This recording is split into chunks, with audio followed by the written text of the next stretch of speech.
Hi dear students, एक बार फिर से आपका स्वागत है मेरे YouTube चैनल जिसका नाम है द म्यूटेशन इंस्टीट्यूट। और हम इस चैनल में लगातार प्रयास कर रहे हैं कि आप तक अच्छे अच्छे वीडियो, अच्छे अच्छे टॉपिक्स को लेकर पहुंचाए। अभी फ़िलहाल हमारा फर्स्ट लेसन कंप्लीट हो चुका है और उसकी सारी वीडियो एक साथ प्लेलिस्ट पे अवेलेबल है। और अब हम लोग सेकेंड चैप्टर की तरफ चल रहे हैं, जिसमें आज का जो टॉपिक हम लेंगे वो होगा पीएच स्केल। तो देखिए कितने आसान लैंग्वेज में मैंने इस टॉपिक को समझाने का प्रयास किया है और आशा करता हूं कि आप तक मेरी ये सारी बातें पहुंचेंगी आसान लैंग्वेज में ही। तो चलिए हम लोग अपना टॉपिक स्टार्ट करेंगे। क्या है पीएच स्केल? PH scale. तो आइए हम लोग अपना टॉपिक स्टार्ट करते हैं। पीएच स्केल बहुत इंपॉर्टेंट टॉपिक है, पीएच स्केल। और इस टॉपिक को हम लोग डेफिनेशन के साथ समझेंगे, साथ में इसको क्या इसका फंक्शन है सबसे पहले उसी को समझने की कोशिश करते हैं। तो जैसे हम लोग क्या कर रहे हैं यहाँ पर, पीएच स्केल के सबसे पहले फंक्शन को समझें कि फंक्शन क्या है। तो याद रखिए कि पीएच स्केल के फंक्शन के बारे में अगर जानना चाहते हैं तो एसिड और बेस ये दो चीज़ें हैं आपके पास, और अभी तक हमारे पास इंडिकेटर है। इंडिकेटर क्या करता है कि किसी भी कंपाउंड को उसका नेचर बताने का काम करता है, उसका नेचर यानी एसिडिक है या बेसिक। तो याद रखिए कि इंडिकेटर केवल और केवल किसी भी कंपाउंड को एसिडिक या बेसिक नेचर को डिफाइन कर सकता है, लेकिन इसी स्ट्रेंथ को बताने के लिए यहाँ पे एक पीएच स्केल डिफाइन की गई है। और इस पीएच स्केल के बारे में आप समझ चुके हैं कि ये पीएच स्केल इसलिए है कि वो एसिड की स्ट्रेंथ बता सके, यानी एसिड कितना आपका स्ट्रॉन्ग है या वीक। इसी तरीके अगर अपोजिट डायरेक्शन में बेस को लेकर बात करें तो ये भी हम कह सकते हैं कि बेस आपका कितना स्ट्रॉन्ग है या वीक। तो ध्यान दीजिए कि पहले इसके बारे में कुछ जान लें। तो चलिए आइए। In 1909, Sorensen devised a scale known as pH scale। यानी सोरेंसन ने 1909 में एक स्केल के बारे में बताया जिसे हम लोग पीएच स्केल कहते हैं, on which the strength of acidic solution as well as basic solution। यानी ये क्या करता है, एसिडिक सॉल्यूशन और बेसिक सॉल्यूशन पर काम करता है, यानी उसकी स्ट्रेंथ को बताने का काम करेगा। could be represented by making use of the hydrogen ion concentration in them। यानी यहाँ पर वो जितनी भी स्ट्रेंथ बता सकता है वो किसको बेस बनाकर काम करेगा, वो उसका बेस होगा आपका हाइड्रोजन आयन कंसंट्रेशन, यानी उस सॉल्यूशन में हाइड्रोजन आयन का अमाउंट क्या है। तो याद रखिए कि सोरेंसन ने पीएच स्केल के बारे में बताया और ये पीएच स्केल आपकी स्ट्रेंथ को बताता है कि एसिड स्ट्रांग है या वीक, इसी तरीके बेस स्ट्रांग है या वीक, लेकिन वो किस बेस को ध्यान में रखकर बात बताएगा, वो आपका है हाइड्रोजन आयन कंसंट्रेशन। अगला देखिए पॉइंट क्या है। In the term pH, letter P stand for a German word potenge means power। यहाँ पे अगर हम pH के बारे में बात कर रहे हैं तो pH में आपका जो P लेटर है वो आपका जर्मन वर्ड है, और जर्मन वर्ड का जो मीन्स निकाला है यहाँ पर पोटेंज से, और पोटेंज का मतलब यहाँ पे पावर होता है। और अगला देखिए, and later H stand for hydrogen ion concentration. और H तो आपका क्या शो कर रहा है, हाइड्रोजन आयन की कंसंट्रेशन को। देखिए यहाँ पर आपने अब तक समझ लिया कि P यानी पोटेंज, पोटेंज इट मींस पावर, H यानी हाइड्रोजन आयन की कंसंट्रेशन। अगला देखिए point, pH of solution is defined as the negative logarithm of hydrogen ion concentration। यहाँ पे हाइड्रोजन आयन की कंसंट्रेशन को ध्यान दीजिए, हाइड्रोजन आयन की कंसंट्रेशन। अब अगर इसमें इसकी वैल्यू लॉग माइनस में ली जाए तो वो pH के इक्वल होती है। देखिए, pH is equal to minus log hydrogen ion की कंसंट्रेशन। किसी भी अगर हम एलिमेंट को अगर लार्ज ब्रैकेट के अंदर बंद कर देते हैं तो आप समझ जाइए कि उस एलिमेंट का ये कंसंट्रेशन है। एग्जांपल ले लीजिए, जैसे अगर आपका यहाँ पे नाइट्रोजन है, तो ये अगर नाइट्रोजन को हमने आपका लार्ज ब्रैकेट के अंदर बंद कर दिया है तो ये नाइट्रोजन की कंसंट्रेशन हो गया। इसी तरीके ऑक्सीजन हो सकता है, अदर एलिमेंट्स की भी कंसंट्रेशन हो सकती है। फिलहाल में यहाँ पर हमको किस बेस पे बात करना है, हाइड्रोजन आयन की कंसंट्रेशन, इसीलिए हमने यहाँ पे किसको शो किया है, हाइड्रोजन आयन की कंसंट्रेशन को अगर लॉग में लिखते हैं तो वो pH के इक्वल होती है। तो ध्यान दीजिए कि pH of solution as defined as negative log of hydrogen ion concentration. तो यहाँ पे आपने अब तक pH स्केल के बारे में बहुत सारी बातें जान ली, साथ साथ में इसके फॉर्मूले को भी आपने देख लिया। तो फॉर्मूला याद रखने की योग्य बात है। और अब हम लोग अपने आगे इसी टॉपिक को कंटिन्यू कर कर अगला पॉइंट देखते हैं कि क्या है। चलिए आइए। तो देखिए, अब तक तो आपको ये समझ में आ ही गया होगा कि pH स्केल का यूज कहाँ पे किया जाता है। वो आपकी स्ट्रेंथ बताने का काम करता है कि आपका एसिड जो है वो स्ट्रांग है या वीक, या हम ये भी कह सकते हैं कि बेस आपका स्ट्रांग है या वीक। तो देखिए यहाँ पर पहला point, the strength of an acid और base is measured on a scale of number called pH scale. यानी pH स्केल जो आपका है उस पे नंबर होते हैं और इसी नंबर के थ्रू हम मेजर कर सकते हैं एसिड एंड बेस की स्ट्रेंथ को।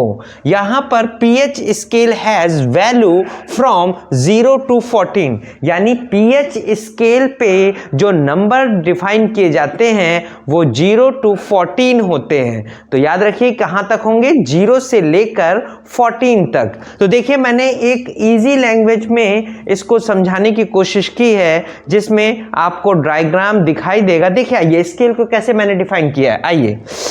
तो यहां पर मैंने देखिए 0 से लेकर 14 नंबर तक एक लाइन ड्रॉ की है।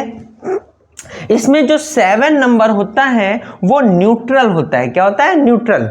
और लेस देन 7 जो होते हैं वो हमारे एसिडिक नेचर के होते हैं, और मोर देन 7 जो होते हैं 14 तक वो आपके बेसिक नेचर के होते हैं। तो याद रखिए कि 0 to लेस देन 7 हमारे एसिड्स में आएंगे और मोर देन 7 to 14 तक हमारे बेस में आएंगे।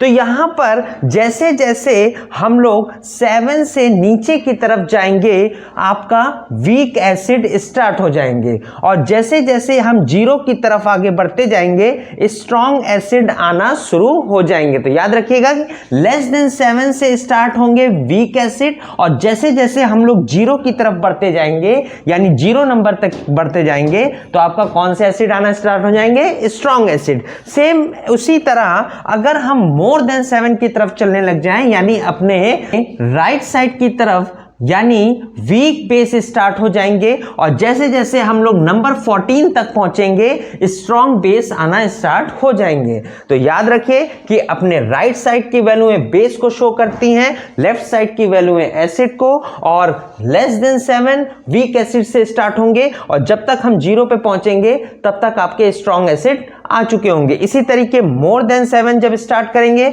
तो वीक बेस आएंगे, और जैसे जैसे हम 14 तक पहुंचेंगे स्ट्रॉन्ग बेस पहुंच जाएंगे।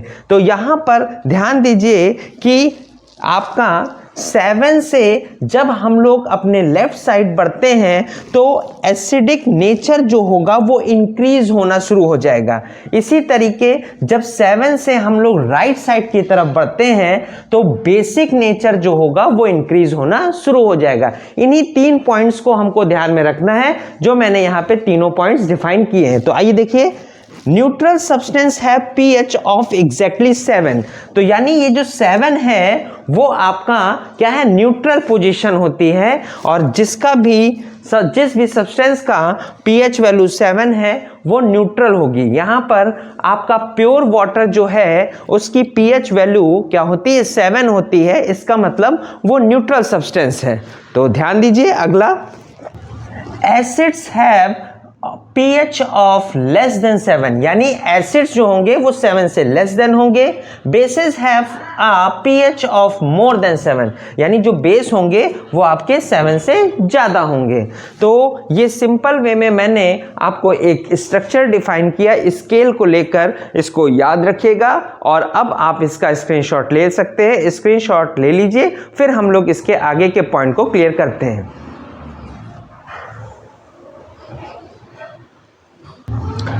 तो अब तक आपने स्क्रीनशॉट ले लिया होगा, आइए हम लोग आगे बढ़ते हैं। pH स्केल में ही हमारा एक और पॉइंट आता है, वो है आपका यूनिवर्सल इंडिकेटर। तो देखिए यूनिवर्सल इंडिकेटर क्या है, इसको हम लोग पहले इसकी डेफिनेशन देखते हैं। आइए, universal indicator is a mixture of many different indicators, यानी यूनिवर्सल जो इंडिकेटर है वो बहुत सारे इंडिकेटर्स का मिक्सचर है, which give different colour at different pH value, जो अलग अलग pH वैल्यू पे अलग अलग कलर को शो करता है। देखिए यहाँ पे ऑफ एंटायर pH स्केल, यानी स्केल पूरी स्केल पे अलग अलग pH वैल्यू पे अलग अलग कलर शो करना ही हमारा क्या है, अलग अलग इंडिकेटर को लेकर यूनिवर्सल इंडिकेटर कहलाता है। तो याद रखिए क्या है इसकी definition, universal indicator is a mixture of many different indicators which give different colour at different pH value of the entire pH scale.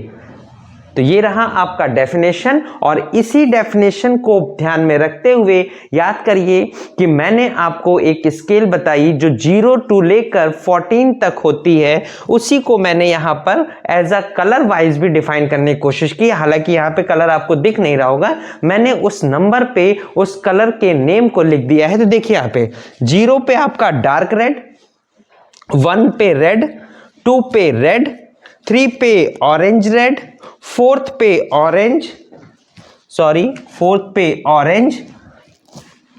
5th पे ऑरेंज येलो, 6th पे ग्रीनिश येलो, 7th पे ग्रीन, 8th पे greenish blue, 9th पे blue, 10th पे navy blue, 11th पे purple, 12th पे dark purple, 13 पे violet और 14 पे भी वायलेट। तो याद रखिए कि यहाँ पे आपको स्क्रीनशॉट लेना बहुत जरूरी होगा, नहीं तो ये डेटा आपसे मिस भी हो सकता है। तो सबसे पहले स्क्रीनशॉट।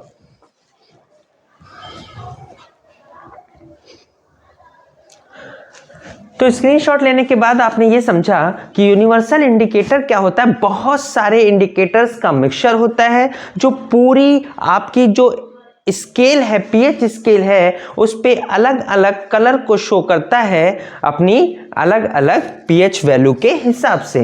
तो ये आप दिमाग में रखिएगा जरूर कि 0 को लेकर कौन सा कलर मैंने बताया या अदर नंबर्स को लेकर कौन कौन से कलर को डिफाइन किया है। तो यहाँ पर pH स्केल को लेकर मैंने ऑलमोस्ट सभी बातें बता दी हैं, बस एक छोटी सी बात और है, उसको भी ध्यान दीजिएगा।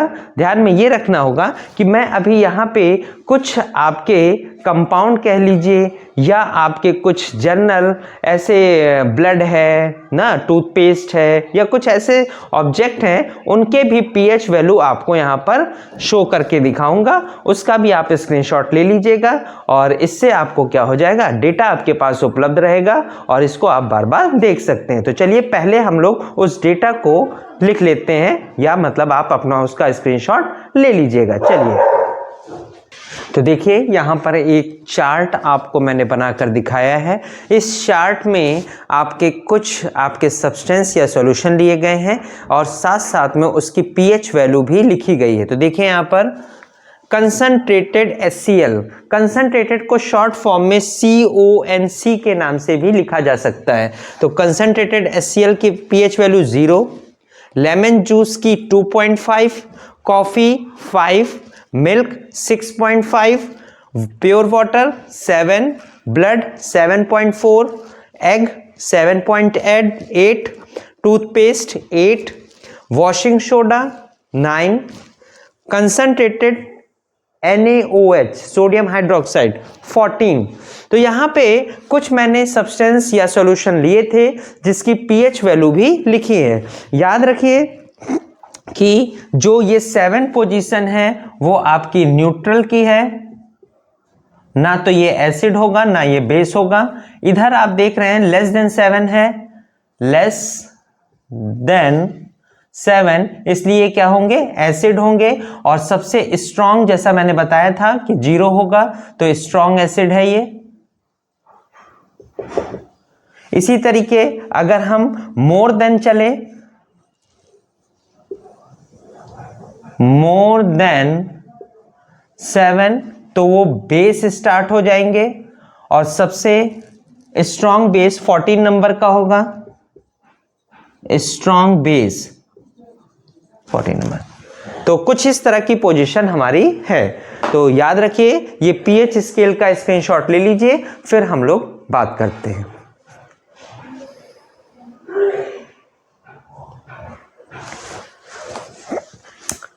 तो अब तक आपने स्क्रीनशॉट ले लिया होगा। अच्छा, अब एक इम्पॉर्टेंट बात, वही कि आपको चैनल को लाइक, सब्सक्राइब और कमेंट करते रहना है।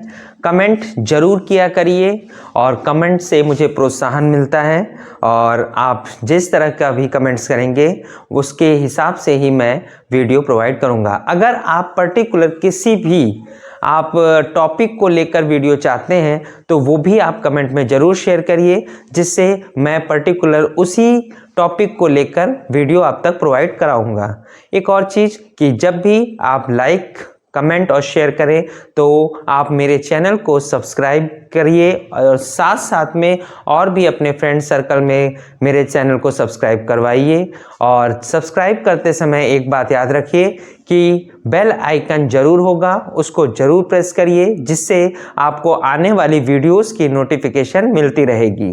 तो आगे अब हम लोग इसी को पीएच स्केल को आगे कंटिन्यू करेंगे अपने नेक्स्ट वीडियो में। तो यहाँ से हम लोग लेते हैं अलविदा और अपने इस लेक्चर को वाइंड अप करते हुए आगे बढ़ते हैं। तो चलिए, okay, bye bye, take care, ध्यान रखिए, ख्याल रखिए, क्योंकि सर्दियाँ बहुत ज़्यादा हैं, और अपना आप ख्याल रखिए, क्योंकि अगर आप अपना ख्याल नहीं रखेंगे तो फिर पता चलेगा कि कुछ ही समय बाद बोर्ड के पेपर हैं और उसमें फिर हेल्थ इशू अगर आए तो वो प्रॉब्लम क्रिएट कर सकते हैं, यानी आपकी स्टडी जो रूटीन लेवल में चल रही होगी वो डिस्टर्ब होगी। तो इस चीज़ का भी ध्यान रखिएगा कि आपको इस समय जो सर्दियों का मौसम है उसमें किसी भी तरीके के कोई हेल्थ इश्यूज़ ना हो। तो चलिए, ओके, बाय बाय, मिलते हैं अपने नेक्स्ट वीडियो में।